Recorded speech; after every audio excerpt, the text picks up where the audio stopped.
Hello, and welcome to Basics to Brilliance Haematology Podcast, the podcast series that will take your basic haematology knowledge up to a level needed to be an effective haematology registrar. We hope that the content we cover here will help you prepare for the dreaded Haematology FRC Path Part 1 examination. But most importantly, we hope that this series fills you with excitement for the fantastic, dynamic and highly rewarding specialty of haematology. My name is Dr. Anharad Everden, Haematology ST5 Registrar in the Southwest Deanery.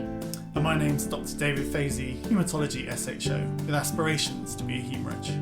And let's get started on today's topic. From basics to brilliance. Hello, David. Hello, Harry. Hello. Nice to see you. Lovely to see you as always. So you appear to have a different hat on today. Is that a red cell hat you've got on? It is indeed, yes. It's fresh from my red cell placement in Oxford, which was very fun. Yes, and we heard. Yeah, I know, sorry. Bunch of blood nerds. Yeah, it was very good. It was very good. So I thought, why not start a red cell series alongside our coagulation series and cover all things red cell? Great. I look forward to being educated in all things red and concave. Great. I thought today we'd just start off with the super basics of like hemoglobin and how oxygen is transported around the body and just like the real basics before we then move This is when I'm like, oh yeah, the basics. Yes, no, but actually kind of difficult basics because like less clinical, more kind of, but I think stuff that would just be helpful to know. Right. Okay, so let's start with, and there's no clinical cases because it's not super clinical. Apologies. Okay, fine. Let's just start with normal hemoglobin. Like, what do you understand about normal hemoglobin? What is it? Let's get technical from the get-go. So it's a tetramer, consisting of 4 globin chains and 4 heme groups. Yeah.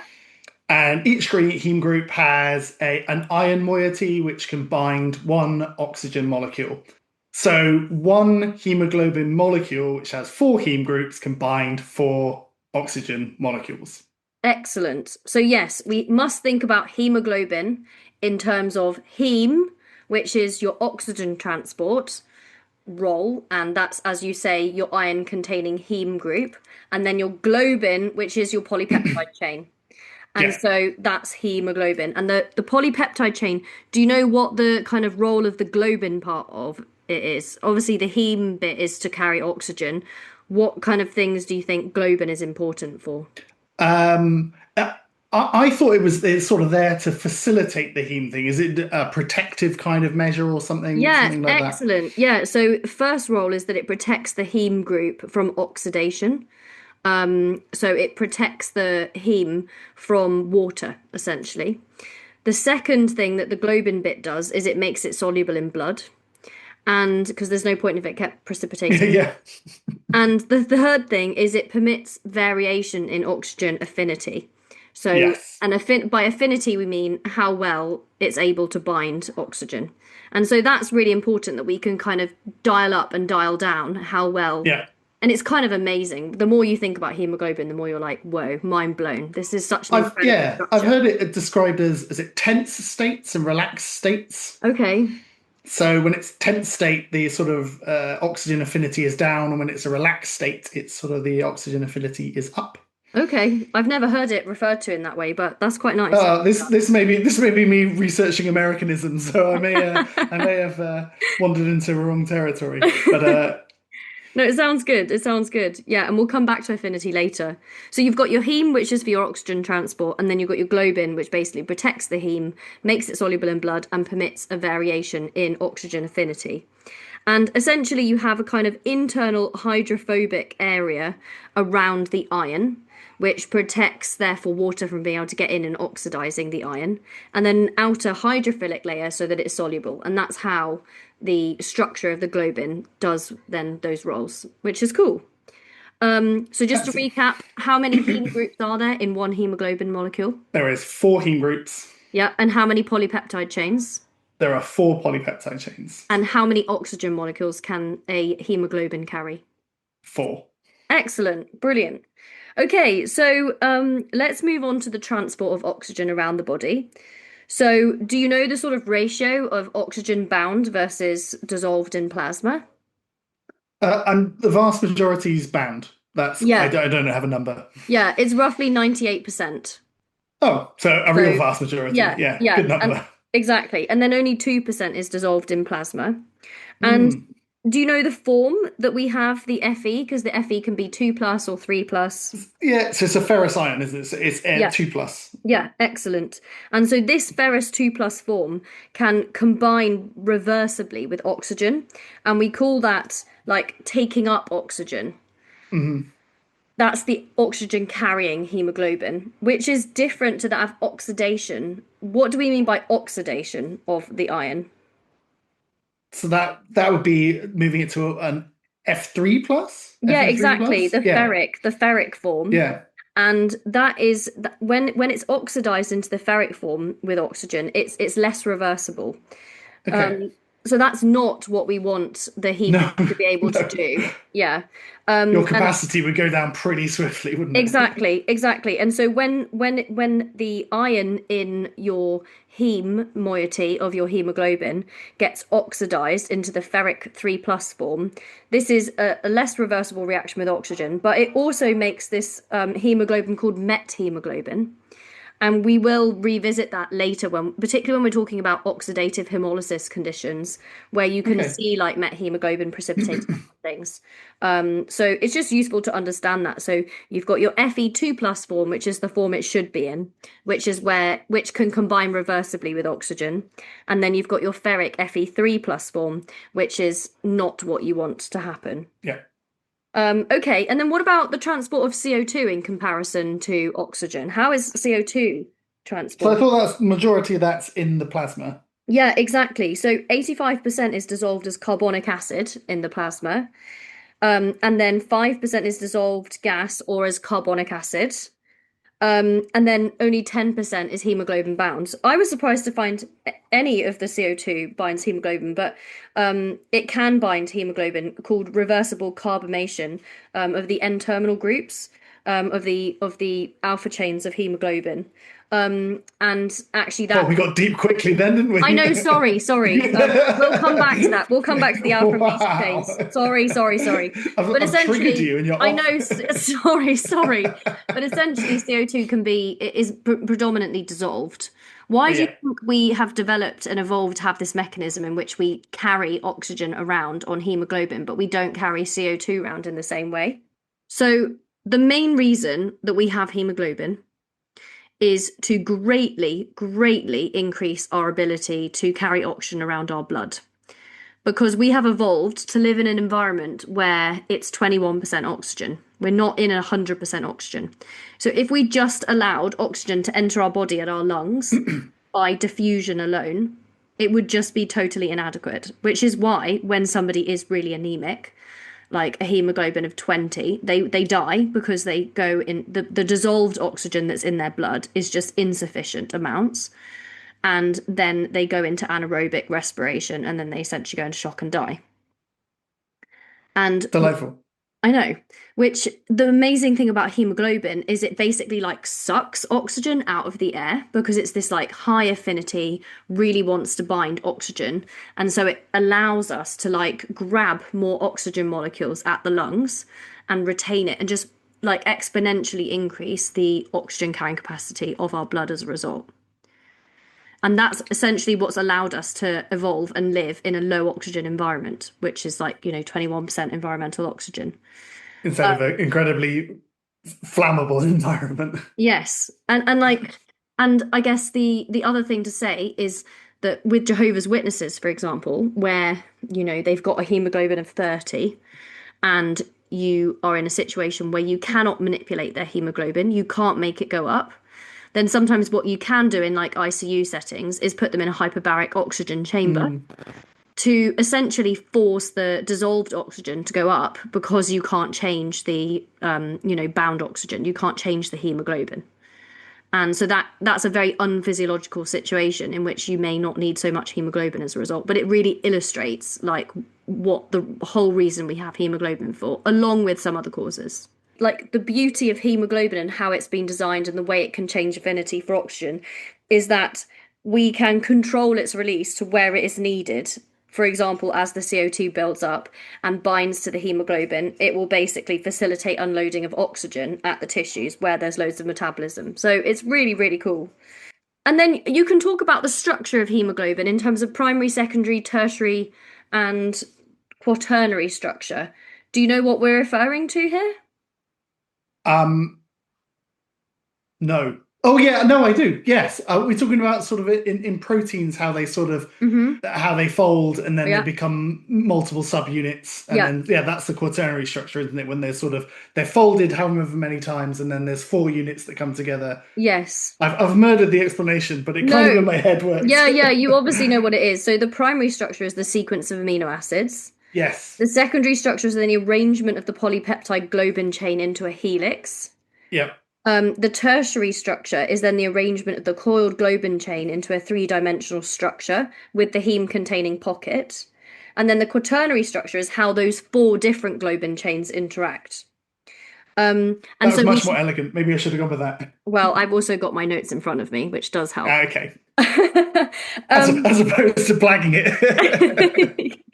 so tell me, we have what's the classic kind of adult hemoglobin? I don't know if I want to get into this yet, but we're going there. Just very So like HbA, so yeah. alpha 2 beta 2. Yeah, exactly. So that will be part of the quaternary structure as to how the two alphas and the two betas kind of combine together to make the hemoglobin structure all together. Excellent. Okay, and then we've talked a bit about affinity. So the Yeah. affinity, if the affinity is higher for oxygen, what does that mean? Um, so my brain's gone wobbly. I wasn't prepared to answer that question. No. So say it again. So the If oxygen the affinity affinity is is higher. higher, Does that mean it's more likely to unload the oxygen? it means it's less likely to. So the affinity is Less like likely. how strong it is a How match. tightly it bonds Yeah. it. Got it. So like if Yes. it wants to Okay. bind it really tightly, then it's Yeah. not going to unload it very well, but it's going to load it really well at the lungs. Got it. So that's Yeah. why like CO2 at the tissues will reduce the affinity to oxygen of the Yeah. hemoglobin molecule to facilitate unloading of oxygen where there's loads of Got metabolism. it. Yeah. Okay, brilliant. And so is there anything that you know about like do you remember the dissociation curve from like Yes. GCSE Yes. biology? The old sigmoid curve. That Yeah. was the So yeah, if yeah. if I plot oxygen saturation percentage down the Yeah. y-axis, Yeah. and then PO2 along the horizontal axis, Yeah. what would the curve look like? A sigmoid, a nice S Yeah. shape. Yeah, Yeah. exactly. So it starts off like quite flat, and then Yeah. suddenly it gets really steep, and then it flattens off at the top. Why is that? Can you remember? Is that because as the those heme moieties bind, it makes it easier for the next heme moiety to bind the next one. So it has Yeah. that sort of positive, what's it called? Cooperativity, something like that. Yes, David. Yes, Positive, very good. positively help each other out. Yeah, yeah. Exactly. So oxygen on one heme molecule will then kind of alter the shape of the molecule so that then binding of more oxygen becomes more likely, and hence suddenly it becomes really steep and takes off as more oxygen binds. And as you say, it's called cooperativity, and it's what causes this sigmoid curve. And then obviously that sigmoid curve can be shifted left or right Yeah. depending on different things. So, do you know what the Boer effect is? So Or the that's Bohr effect? Do the you Bohr. pronounce it the Bohr effect? I go for Bohr effect. Yeah, I realised I don't know why it would be the Bohr effect. Carry on, the Bohr I effect. always, to be fair, if you read something and then you say it wrong, I always feel like that's a compliment because it meant you read it somewhere. Yeah, I guess so. I think every time we murder I something, actually looked at a textbook. yeah, when we murder someone's name, we should Yeah, take it as we do that a as lot, so that's good. yeah. So yeah, back to your question. Yeah. So right shifting. So the Bohr effect is sort of increased CO2, therefore increased H ions, therefore sort of a reduced pH, and that makes hemoglobin affinity to oxygen go down. Yeah, so basically, if your oxygen affinity is reduced, then your whole Yeah. curve is shifted to the right. Yeah. And that means that you need a higher PO2 to load oxygen to achieve any particular oxygen saturation. So you need Yeah. because the PO2 is on the x-axis. So you're going to need for whatever, say you're trying to achieve 50% oxygen saturation, you're going to need that much higher a PO2 when the curve is shifted to the right, i.e. the Yeah. oxygen affinity is lower. The ability to load oxygen onto that hemoglobin molecule is lower. Obviously, where the affinity is lower, it means it's harder to load oxygen, but it's also easier to unload oxygen. And so Yeah. the Bohr effect, sorry, Nice. is basically a right shift of the curve in Yeah. situations of low pH, and that's because of metabolism being active in that area due to Yeah. the buildup of carbonic acid and lactic acid, and that then enhances delivery of oxygen to the tissues. So that's the Bohr effect. That's like moving it to the right. Other things that can move it to the right? 2,3-DPG. Okay, tell me about 2,3-DPG. So from what I understand, it reduces oxygen affinity. Mm-hmm. So it shifts it to the right, Yep. which makes oxygen sort of unloading easier. So it's Yes. useful in hypoxia. Exactly. So 2,3-DPG is made in hypoxic conditions. It can be made by lots of different tissues. And so, again, it shifts the curve to the right and decreases the affinity of the hemoglobin to oxygen, and it therefore allows better unloading of oxygen at these tissues where there's high 2,3-DPG. It's useful, therefore, in situations like chronic anemia, where in chronic Yeah. anemia, you could end up with like a chronic hypoxia at the tissues.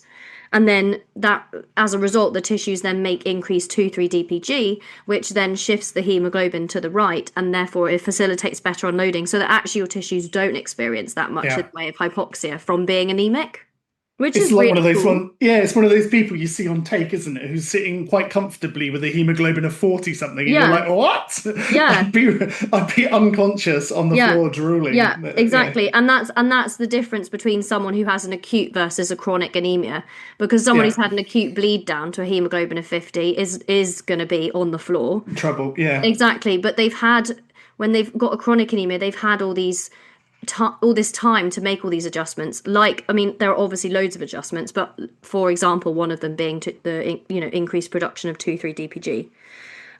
Yeah, really nice. Also, a very fun fact is that 2,3-DPG is also increased in pregnancy, which I think is really interesting because that is to facilitate maternal unloading of hemoglobin, of oxygen from her hemoglobin, to facilitate Oh, transfer across to the fetal hemoglobin at the placenta, which is also why, well, it's one of the reasons why your respiratory rate goes up in pregnancy because obviously you're less able to load your oxygen at the lungs so because you've you, got, yeah, wow. yeah, which is really cool, right? Physiology makes sense sometimes. I know. It's so good. And apparently the fetal hemoglobin is much more insensitive to 2,3-DPG, which is why it isn't affected by the higher levels, which is really cool. Um, Okay. so yeah, I Okay, think you we've can convince me of a few yeah, things. that's cool, isn't Yeah, it? I know. yeah. I really do think I that's like I like it when it fits together, yeah, and you yeah, can kind of definitely. first principles it. Yeah. The amount of times that I'm on ICU at the moment, they go, take it back to first principles, and I'm like, ah, great, here we go. Time to look like a numpty. But yeah, no, I Exactly. really like that. Yeah, okay. So then let's talk about different hemoglobins during development. So, Oh, where do we okay. first start making hemoglobin in the embryo? Um, Yolk sac.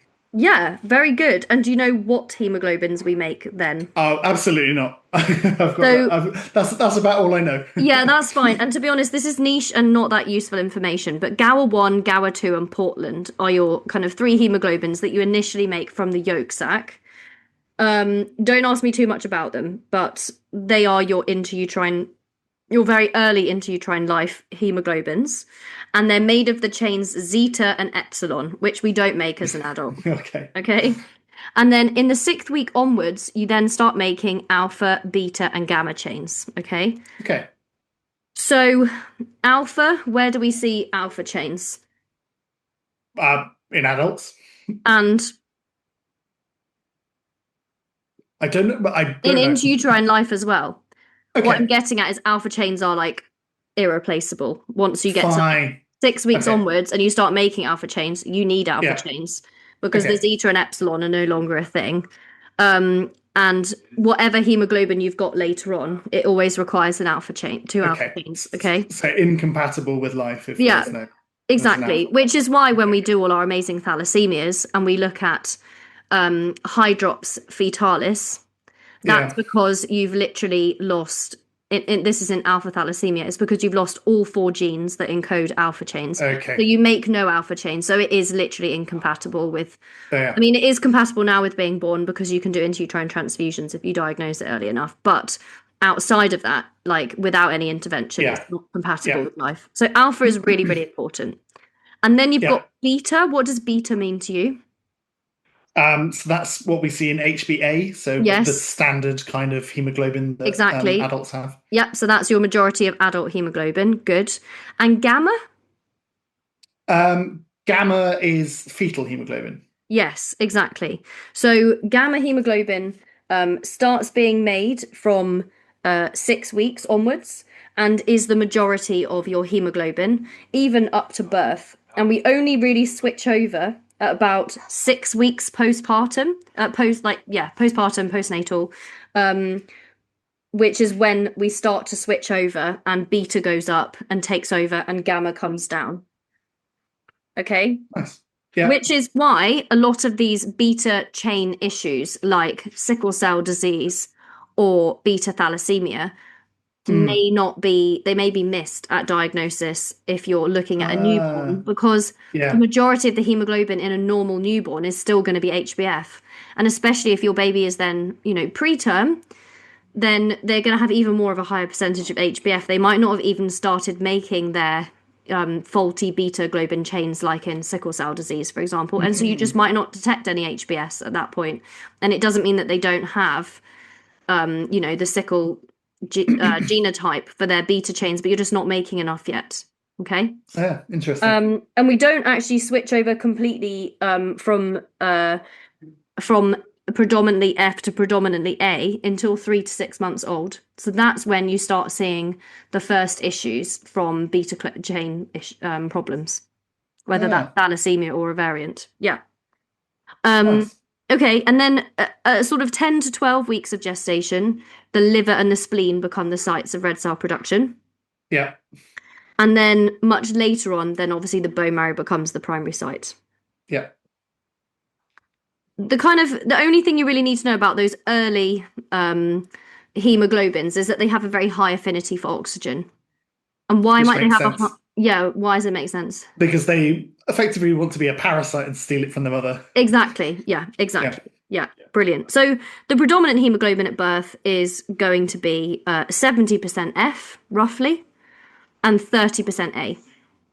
So A being alpha 2, beta 2, F being alpha 2, gamma 2. And then what about A2, hemoglobin A2? So that's a delta chain, isn't it? Yeah, exactly. So Yeah. it's alpha 2, delta 2. And I remember that as D for different, D for delta, Nice. because it's different to your normal A. So you've got your HbA, which is your standard alpha 2, beta 2. And then you've got your then you've got your HbA2, which is your alpha 2, delta 2. So it's a bit different. And we don't have very much, even kind of as a normal adult. We have about 1.5 to 3.5% as an adult is the cutoff that you should have in your head. Those cutoffs vary wildly, but my consultant here has said 1.5 to 3.5% is a normal range for HbA2. Okay. HbF, how much should we have as an adult? None? No, we do have some. But anything less than 1%. Okay. So not much, but there are many conditions in which you will have increased HbF. Especially if we put somebody on hydroxycarbamide, which is the whole premise of how we treat sickle cell disease at the moment. It's one of the main, actual disease modifying drugs that we have is using hydroxycarbamide. And how that works is by increasing the percentage of HbF that patients make, and therefore reducing the amount of beta chains that they make, which contain the sickle mutation. Interesting. Yeah, which is really interesting. All of that to come, David, don't you worry. Yeah. Very exciting. Just a little taster of the clinical relevance of all of this. I can hear the listeners like, ooh. Yeah, they can't wait. Sickle, here it comes. Um, but yeah, we're going to do so much sickle, don't worry. But we will divide that into Good. multiple podcasts because it is a massive, massive topic. Fine. Uh, I will look forward to that because yeah, me I too. I'm looking forward to it. don't have a lot of sickle experience, so it'll Yeah, be yeah, good to look into. exactly. So yeah, at birth you have very little A2, about 0.2 to 0.3%. But then that Okay. goes up to about 1% as an adult. Any questions about that? No, that makes sense. Okay. I'm sure we will do lots of it when we're looking at how we diagnose Yes. dodgy hemoglobinopathies. So Yeah. yeah, Yeah. So we then move on to hemoglobin synthesis. yeah. I don't have loads to say about this, except that the heme synthesis and the protein globin both they both get made in the red cell. Mhm. And do you know what makes what's a baby red cell? Uh, erythroblast. So you start with an erythroblast. That's like what you would find in the bone marrow. Okay, so reticulocyte. Exactly. So then Yeah. that's the kind of and what are the key features like under a It microscope? has a nucleus. So not necessarily. No, I would say that I would call that a nucleated red blood cell. Oh, Um, okay. a reticulocyte is just one that's really large and really blue.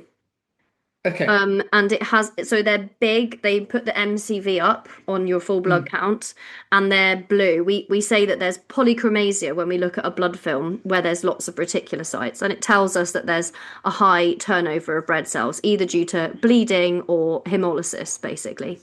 And that's the retic count. So you know when you've got a full blood count and someone's anemic and you don't really know why, and if you suspect a marrow problem like MDS, then you expect the retic count to be really low. But Mhm.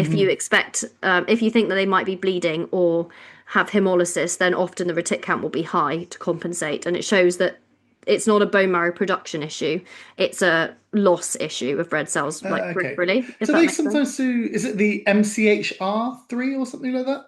Yeah, the MCHR, we'll talk about this when we do like a Okay. interpretation of the full blood count. But the only thing that I use, the MCHR is the mean concentration of hemoglobin in the reticulocyte. Okay. And I really like the MCHR for one reason, really, and that's to spot iron deficiency in patients. Okay. Because often the ferritin, and we'll do a whole episode on iron, but often the ferritin can be very high due to inflammation. You know, it's an acute phase Yeah, yeah, response, yeah. or it could be due to liver issues, etc. And so then it's really hard because you've got an inpatient, they're really anemic, and you don't know if they're iron deficient. Obviously, you can look at the MCV, look to see if they're microcytic, etc., look for bleeding, blah, blah, Okay. blah. But I won't hijack it. I just no, no, that's when you've fine. got But the that thing in your head, MCHR, yeah. basically, if you are iron deficient, then the MCHR will be low because Okay. you've basically not got enough iron to make enough hemoglobin in your reticulocytes. And so I think it's less than 29, but don't quote me on that. We will do a session where I've looked it up properly. But I think I used 29 in my head. And below that, if the MCHR is below 29, I'm like, oh, they're iron deficient. Even if their I'll ferritin's high with a I'll high put ferritin. that away in the back of my head and then Yeah, yeah. bring it out as if I knew something novel in a bit. But basically, my point was just that reticulocytes are very blue and very big, and the reason why they're very blue is due to all the ribosomes and mRNA, and that's Okay. because the red cells are making all of this protein for the hemoglobin, and then basically, as the red cell matures, they've made all their hemoglobin, and then like all of that stuff just disappears, and that's why they then just Ousted. become red. Yeah, Yeah. exactly. So by the time you are a reticulocyte, you should have already kicked out your nucleus because you've kind of Okay. done all your kind of reading of the DNA, and now you've got your mRNA that just needs to be made by ribosomes into the protein. That makes sense. Okay, cool. So iron is obviously really important and is endocytosed in and enters into the mitochondria, and it's in the mitochondria that the iron is made into heme. Um, and then it exits the mitochondria, the heme does, and it then joins globin, and that makes hemoglobin.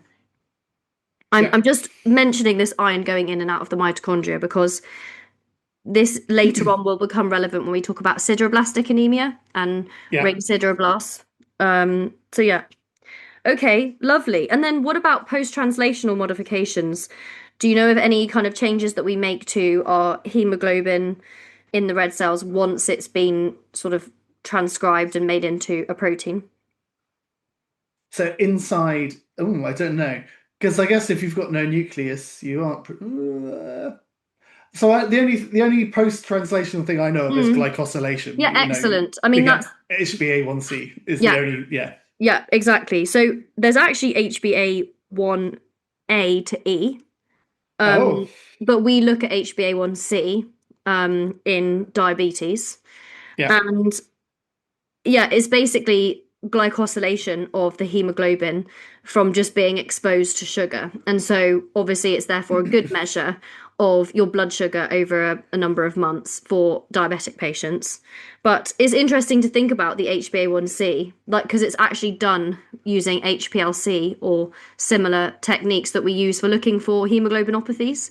So Hmm. often people will have a hemoglobinopathy picked up from an HbA1c screen. So the GP sends something because they're diabetic, but then it turns out they've actually got hemoglobin E or hemoglobin S or hemoglobin C, which will then get flagged. So it goes through the red cell lab, which I think is interesting. Um, yeah, so glycosylation is one. David does not agree that it is interesting.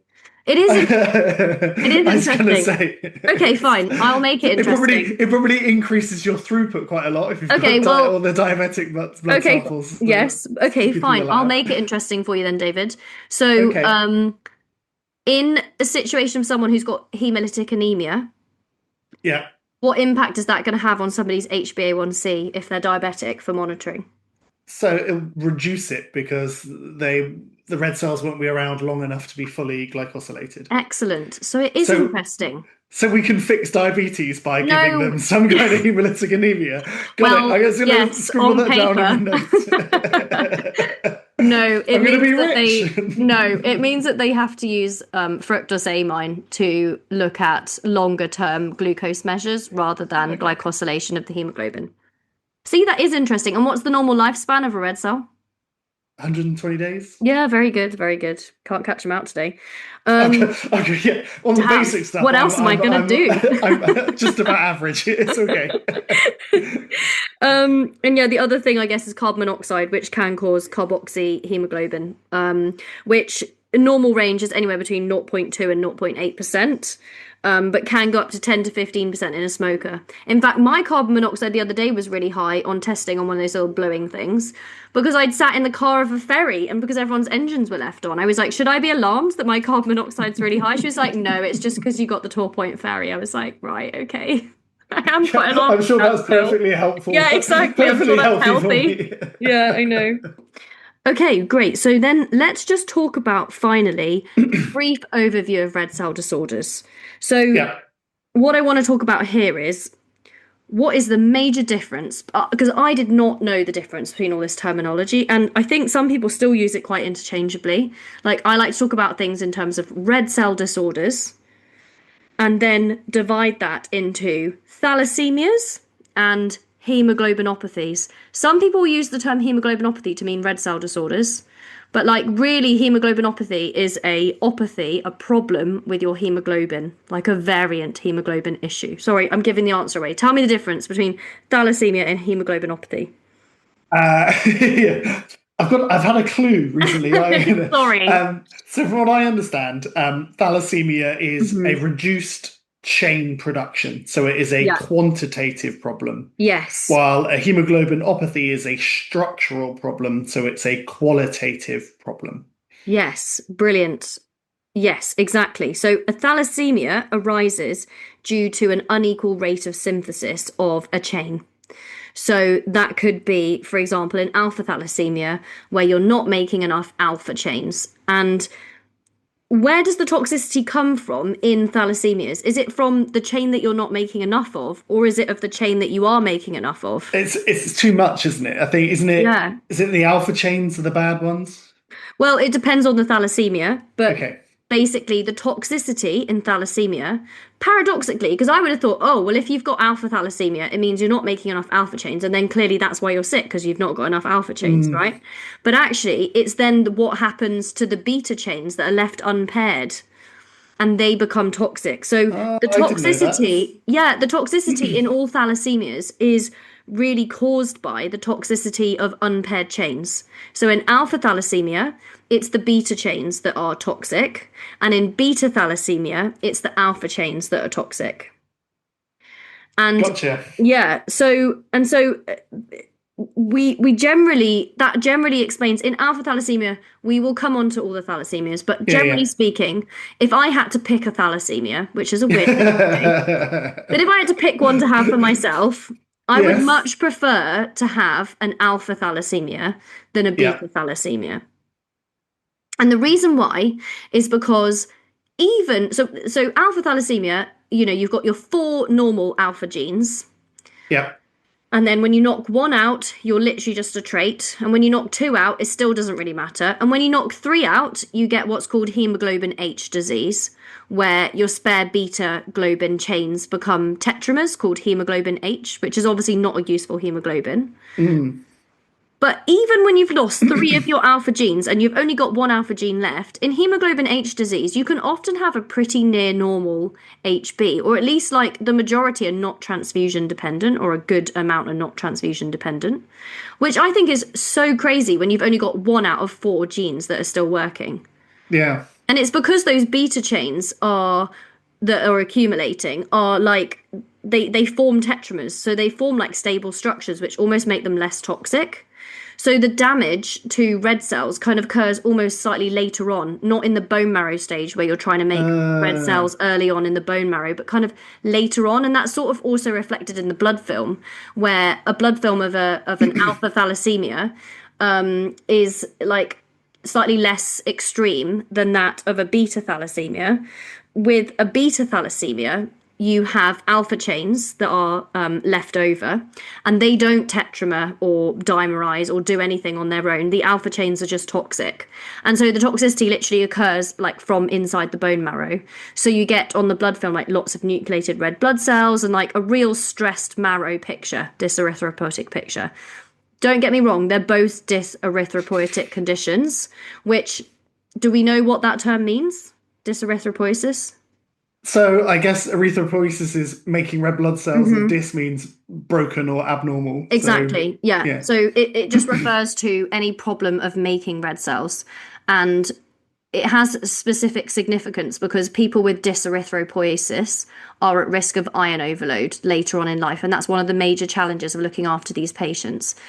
Not just because we give them blood transfusions, but even in the non-transfusion dependent dyserythropoietic syndromes, the bone marrow itself is finding it hard to make red cells. This is not a peripheral red cell issue, like hemolysis type reduced lifespan of the red cell issue. It's a fundamental issue with making red cells. And so the bone marrow basically sends out signals like, oh, I've not got enough iron, gut, absorb more iron. That must be what I need to like make new red cells. And so those dyserythropoietic conditions basically become prone to iron overload, which is a big issue and a big part of management of these conditions. Yeah, well, I just saw a lot of that in MDS.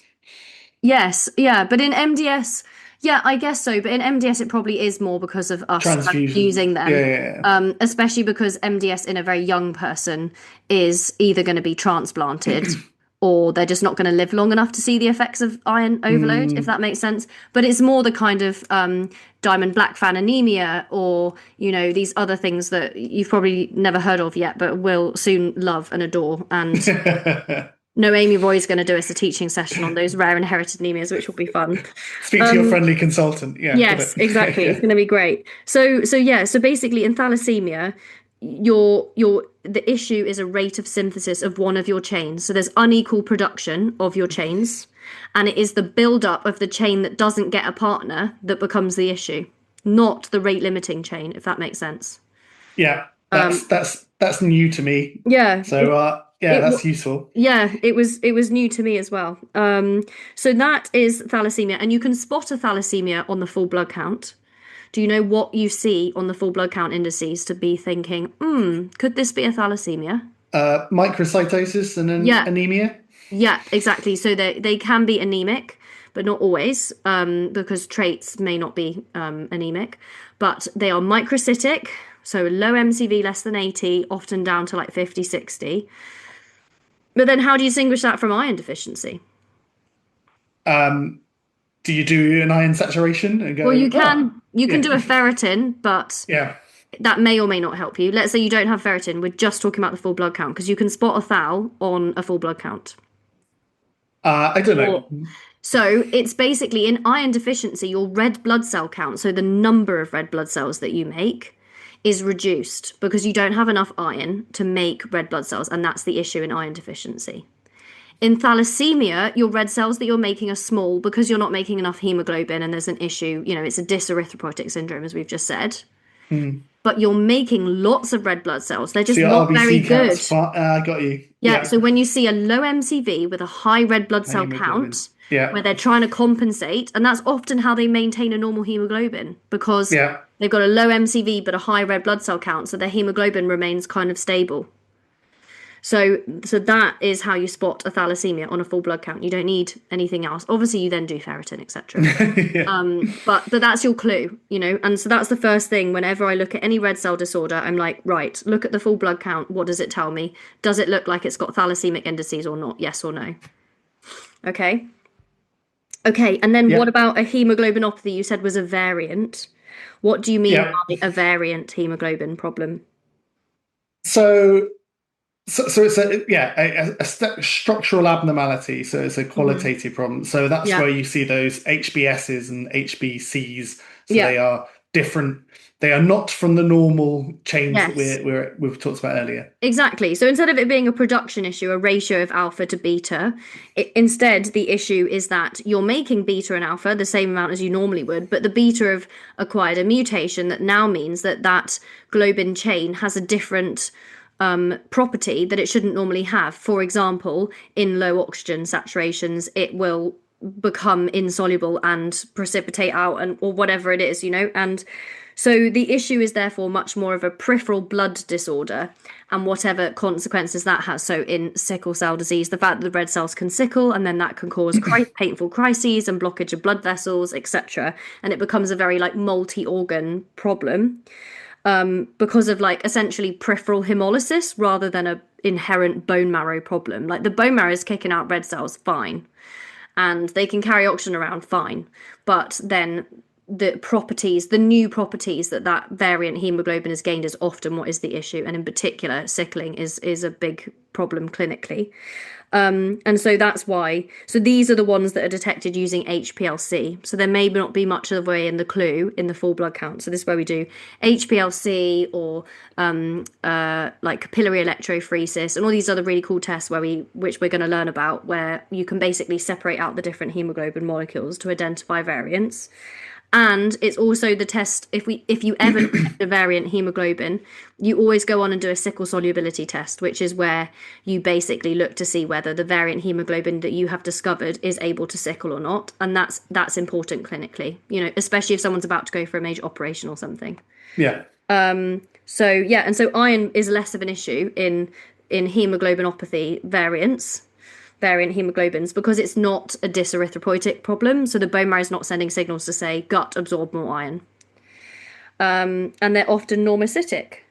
And then just to top it all, you can also get thalassemic variants, which is where you have an abnormal globin chain due to a mutation like in sickle cell. But that abnormal mutation also results in a reduced rate of production of that globin chain. Oh, So that sounds a miserable time. yeah, and so you can basically get features of both. And so an example is like hemoglobin E, which is a beta chain variant, which is made at a slower rate. And actually, the mutation of the beta chain variant itself doesn't actually have any properties that cause issues. And so it becomes almost a bit more of a like beta thalassemia type picture, where it's the reduced rate of this abnormal beta globin that is the issue. And so then you can think about that in terms of if hemoglobin E is co-inherited with a beta thalassemia, then you can get, a more severe beta thalassemia, which is cool. Interesting. Yeah. Yeah, no, that is. So that is kind of red cell disorders and how we're going to tackle them in a nutshell. That's just a very brief overview. I Yeah. hope that made sense to you. Yeah, do you know what? It's one of those. I feel like thalassemia and hemoglobinopathies are kind of those things that you learn at medical school, and you probably learn just about enough Mm-hmm. to answer the questions in Yeah. your applied medical knowledge test. Yeah. But I don't, unless you actually see them and have to use the high performance liquid chromatography stuff and actually work them out. Yeah. I feel like it's quite hard to access. Yeah. So yeah, I look forward to having my consciousness raised by this one. Yeah, great. Yeah. I think the key thing is just to know at this early stage, like, what's the difference between a thalassemia and a hemoglobinopathy? And like for me, that was a big thing to even overcome when first studying red cell stuff. It was just like, whoa, okay, I actually don't know what the difference is fundamentally Mm, between these two. And like as we go through this red cell series, we're going to talk about different variant hemoglobins and the clinical sequel of that and how we diagnose them, the different thalassemias and like the pathophysiology behind that and how we diagnose them. And then also we will think about things like oxidative hemolysis, and enzymopathies and membranopathies, which is much more of a peripheral blood issue, but still a yeah. red cell disorder. And then we'll also think about the rare inherited anemias, which are often like intrinsic bone marrow problems. Mm, And so, like, there's a whole spectrum from like issues with iron metabolism in the bone marrow to membrane issues in red cells that may affect the lifespan of a red cell in like hereditary yeah. spherocytosis. So there's like a whole spectrum, and that's what Getting makes through the spleen problems. exactly like that's what makes red cell disorders really exciting and cool to study because they cover like the whole lifespan of the red cell. And you'll have plenty of episodes to convince us that red cells are cool. So it's, a Yeah, double yeah, win. yeah. I don't think it's going to be hard. Don't worry. You know you're proud. Well, no, no, I don't mean that. I don't mean it like that. I And just I'm mean it's an playing. interesting topic, not that I'm teaching it well. My God. Okay, so David, let's summarize. What would you say are the three golden nuggets from today? We have number one, we have hemoglobin fundamentally to improve our oxygen carrying capacity of our blood. The dissolved PO2 that we have in our blood is not sufficient. So when we do those ABGs on unwell patients, we're just using the dissolved O2 as a marker of like how sick they are, how hypoxic they are, how well they're dissolving oxygen in their blood, because it's often kind of easier to measure as an objective thing, but a PO2 of 7 is never going to sustain life. And that's why we Yeah. need our hemoglobin and it to be saturated well. So I'd say that's the first thing. Second thing is maybe just an awareness of the three types of hemoglobin that we have as an adult in healthy life, which are, HbA is alpha 2 beta 2. yeah, HbA2 is alpha 2 delta 2. yeah, D And for different. D for different. Yeah. And the fetal hemoglobin is alpha 2 gamma 2. Yeah, lovely. And the cutoffs are HbA is the predominant hemoglobin. And that's always the first question to ask yourself when presented with an HPLC is what is the predominant hemoglobin? Question number one. And then ask the second question, okay, what's the HbA2?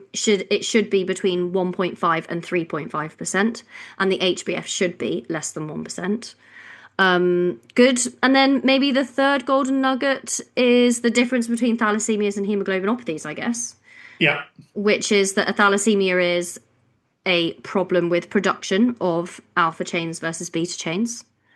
And the toxicity comes from the leftover chains rather than the ones that are not The enough. mismatch. Yeah. Exactly. And hemoglobinopathies are generally, or hemoglobinopathies, or variants, as some people would describe them, is more of an issue with a mutation in the globin and changing the properties of the hemoglobin because of that mutation. So a qualitative issue. Beautiful. Fab. I can't wait to get And stuck in with our red cell we will series. go into a Let's lot go. of details. Yeah. Okay, great. Well, I hope you've enjoyed it today, David. Yeah, I'm looking forward to this Yeah, as our new topic, yeah, our new way forward. So yeah. yeah, And stick with us. we Loads haven't of red cell forgotten stuff. we haven't forgotten our clotting stuff. We're still ploughing on with that. So our most recent episode that's going to be released is on haemophilia B. And then we've got an episode of haemophilia C planned, and we will be trying to do the coagulation series alongside the red cell series, with eventual plans to cover the whole of the FRC path course, right? Hell yeah! When we're like 100 years old, Yeah, yeah. we'll be in When our they've nursing changed the home. syllabus. Yeah. Oh, anyway, right. Lovely to see you. It's been a pleasure. Bye. Bye. Thanks again for listening to Basics to Brilliance Haematology Podcast. If you enjoy our series, please don't forget to like, leave a review, and hit subscribe to never miss an episode. See you next time.